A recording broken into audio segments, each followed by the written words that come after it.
tuwe kamili kwenye swala zima la sanaa, yaani hata mwanamke mwingine pia awe anapenda sanaa na tusidharau, yaani katika hata wababa wakiwepo, lakini na wewe pia unasema wewe leo unakushangaa mwanangu, naona unatumia hivi vitu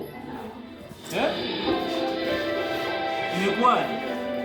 Bora hata hiyo bora hata hiyo inaonyesha mfano kidogo. Kwa sasa hivi hii hapa ndio mfariji kwangu kwa sasa. Na watu Shamira ndio maana hivi vitu huwa utumii na kushangaa hata siku moja au kama dawa ni mtu nini shida yeye anajiona mtu anachanganya maisha ambayo anaishi, ndio tatizo hilo.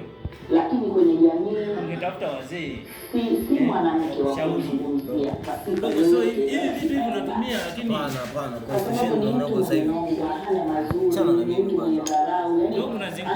Nahitaji kwa peke yangu kwanza kwa sasa, wewe timu wako kwa sasa, nahitaji kwa peke yangu anajiamini na anachojiamini hapo tunamwambia akizungumza aweze hapo unapotea unapotea, unaposema unapunguza mawazo unapata tatizo.